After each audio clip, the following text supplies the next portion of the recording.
Hello बच्चों, निदानात्मक कक्षा हेतु मॉड्यूल सत्र 2024-25 विद्यार्थी अभ्यास पुस्तिका कक्षा 9वीं विषय विज्ञान की जारी की गई है, जिसके अंतर्गत आज हम अध्याय 8 बल एवं गति के नियम के अंतर्गत 1 अंक वाले, 2 अंक वाले, 3 अंक वाले तथा 4 अंक वाले प्रश्नों का आज यहाँ पे हम अध्ययन करेंगे। तो चलिए शुरू करते हैं। प्रश्न क्रमांक 1 वस्तुनिष्ठ प्रश्न यहाँ पे है।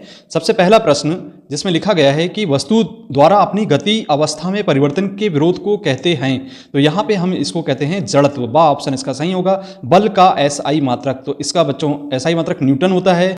तीसरा प्रश्न, असमान द्रव्यमान की दो वस्तुएं एक ही संवेग से गतिशील हैं जिसका वेग अधिक होगा, तो इसका आंसर देंगे हल्की वस्तु का। बा ऑप्शन सही होगा। चौथा प्रश्न है यहाँ पे बच्चों, क्रिया एवं प्रतिक्रिया बल कार्य करते हैं, तो यहाँ पे हम इसका जो आंसर देंगे बच्चों दा ऑप्शन इसका सही होगा। तो ये हम दा ऑप्शन पे निशान लगा देते हैं, अलग अलग वस्तु पर विपरीत दिशा में। इसके बाद पांचवा प्रश्न है, एम द्रव्यमान की वस्तु जिसका वेग v है, इसका संवेग होगा। तो यहाँ पे बच्चों गुणा कर देते हैं हम, द्रव्यमान गुणित वेग बराबर संवेग होता है, तो सा ऑप्शन बिल्कुल सही होगा। चलिए बात करते हैं अब अति लघुत्तरीय प्रश्नों में। सबसे पहला प्रश्न, जब कोई गतिशील बस अचानक रुकती है तो आप आगे की ओर झुक जाते हैं, क्यों? तो इसका आंसर देंगे बच्चों इस प्रकार से, गतिशील बस के साथ उसमें उपस्थित संपूर्ण वस्तु, व्यक्ति आदि बस के वेग से गतिशील रहते हैं। ब्रेक लगाए जाने पर बस के साथ साथ सीट भी विराम अवस्था में आ जाती है, परंतु हमारा शरीर गति के जड़त्व के कारण गति अवस्था में ही बना रहता है, अतः हम आगे की ओर झुक जाते हैं। बच्चों दूसरा प्रश्न है, गति का प्रथम नियम लिखिए। तो इसका आंसर देंगे हम, प्रत्येक वस्तु स्थिर है तो स्थिर ही रहती है और गतिशील है तो उसी चाल से उसी दिशा में गतिशील रहती है जब तक कि उस पर बाह्य कार्य न करे। इसके बाद अगला प्रश्न है, संवेग संरक्षण का नियम लिखिए। तो किन्हीं दो वस्तुओं के निकाय का कुल संवेग संरक्षित रहता है जब तक कि उन पर कोई संतुलित बल कार्य न करे। वस्तुओं की आपसी टक्कर में उनका संवेग चाहे बदल जाए पर दोनों के संवेग का योग नियत रहता है। अगला प्रश्न बच्चों यहाँ पे प्रश्न क्रमांक 4, जिसमें किसमें अधिक बल की आवश्यकता होगी। तो यहाँ पे लिखा हुआ है 2 kg द्रव्यमान वाली वस्तु को 5 मीटर प्रति सेकंड की दर से त्वरित करने में, या फिर 4 किलोग्राम द्रव्यमान की वस्तु को 2 मीटर प्रति सेकंड की दर से त्वरित करने में। तो यहाँ पे बच्चों हम देंगे बल के, न्यूटन के बल के द्वितीय नियम से, क्योंकि F बराबर ma होता है। तो यहाँ पे प्रथम वस्तु के लिए बात करें तो प्रथम वस्तु में देखते हैं हम कि किस प्रकार से इसे सरल करना है। सबसे पहले तो हम यहाँ लिख रहे हैं कि m का मान 2 kg और a का मान 5 है, तो F बराबर ma अर्थात 2 × 5 लिखेंगे, जिसमें हम गुणा करने पर 10 हमें प्राप्त हो जाता है, 10 न्यूटन के बराबर। इसी प्रकार से जब हम दूसरी वस्तु देखते हैं तो यहाँ पे m का मान 4 है और a का मान 2 है, इस स्थिति में 4 का 2 में गुणा कर देते हैं तो 8 प्राप्त हो जाता है, 8 न्यूटन बल हमें लगता है। तो यहाँ पे हम इसका आंसर लिखेंगे कि पहली वस्तु के लिए अधिक बल की आवश्यकता होगी।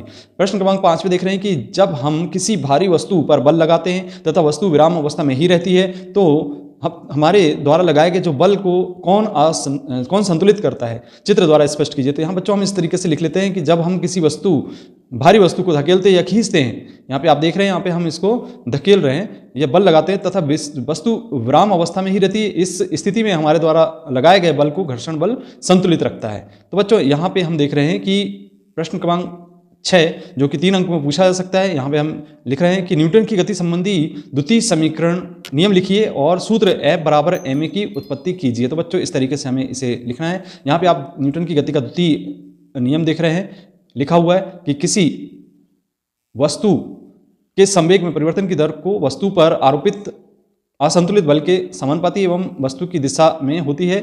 अब इसके बाद हम यहाँ पे देख रहे हैं कि मान लेते हैं कि m द्रव्यमान की कोई वस्तु u प्रारंभिक वेग से गतिशील है और असंतुलित बल F समय t तक लगाया जाता है, जिसके कारण इसका वेग v हो जाता है। तो प्रारंभिक वेग हम यहाँ पे देखते हैं p1 बराबर mu और अंतिम संवेग चूंकि द्रव्यमान गुणित वेग के बराबर होता है, तो यहाँ पे अंतिम संवेग होगा p2 बराबर mv। और यदि संवेग में परिवर्तन देखें तो p2 माइनस p1 लिखना होगा, यानी हम लिखेंगे mv माइनस me। यहाँ से m को भिन्न लेंगे तो v माइनस u बचेगा। इसके बाद हम संवेग में परिवर्तन की दर की बात करें तो ये हम संवेग में परिवर्तन की दर को लिखेंगे यहाँ पे बच्चों, ये m v माइनस u बटे t, अर्थात यहाँ पे लिखेंगे संवेग में परिवर्तन बटे समय के बराबर। तो यहाँ पे हम यदि v माइनस u बटे t को a के रूप में देखें तो ये होगा ma के बराबर संवेग में परिवर्तन की दर। अब यहाँ पे चूंकि द्वितीय नियम से देखते हैं कि संवेग में परिवर्तन की दर बल के समानुपाती होती है, तो यहाँ पे हम F के रूप में इसे प्रदर्शित करेंगे, अर्थात ये लिखेंगे हम F अनुपाती ma या F बराबर ma। इस तरीके से हम इसे सिद्ध कर देते हैं। बच्चों प्रश्न क्रमांक 7 देख रहे हैं, कोई क्रिकेट खिलाड़ी गेंद को कैच करते समय अपने हाथों को पीछे की ओर खींच लेता है, स्पष्ट कीजिए। तो इसका आंसर इस तरीके से देना है बच्चों हमें, क्रिकेट खिलाड़ी कैच लपकते समय हाथ पीछे की ओर खींच लेता है। ऐसा करने से खिलाड़ी गेंद के वेग को शून्य करने के लिए अधिक समय लेता है। इस प्रकार गेंद के संवेग में परिवर्तन की दर कम हो जाती है, अर्थात गेंद को रोकने में कम बल लगाना पड़ता है। अतः तेज गति से आ रही गेंद का प्रभाव हाथों में कम पड़ता है। अगर गेंद को हम अचानक रोकेंगे तो बहुत कम समय में गेंद का वेग शून्य हो जाता है, अर्थात गेंद के संवेग में परिवर्तन की दर अधिक होगी।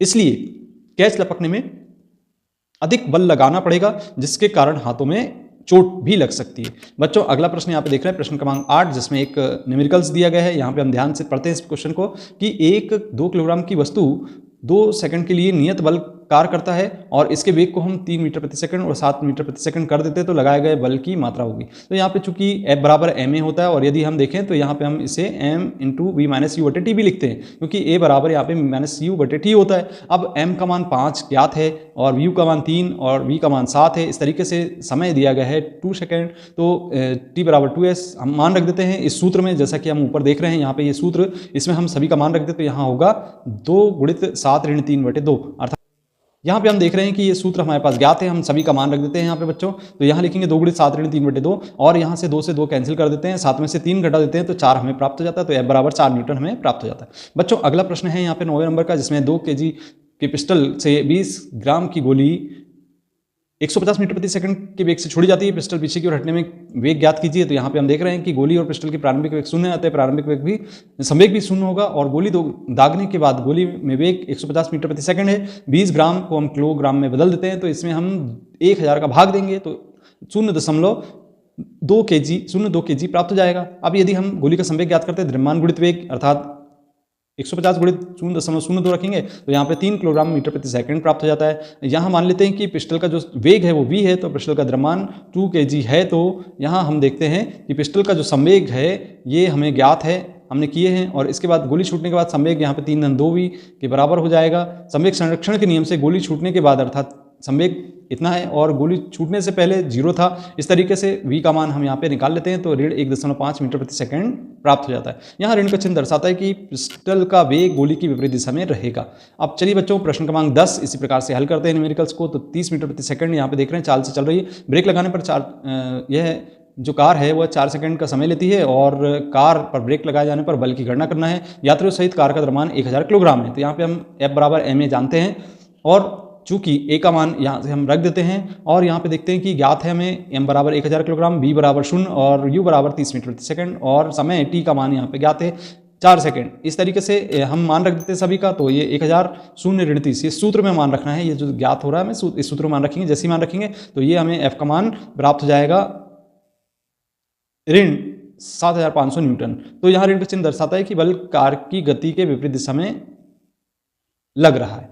तो बच्चों ये था आपका अध्याय 8, जिसमें हमने 1 अंक, 2 अंक तथा 3 अंक वाले प्रश्नों का अध्ययन किया। यदि आपको वीडियो पसंद आता है तो आप वीडियो को जरूर लाइक करें, अपने मित्रों को शेयर करें। यदि अभी तक आपने चैनल को सब्सक्राइब नहीं किया तो सब्सक्राइब करें। मिलते हैं अगली वीडियो में, धन्यवाद।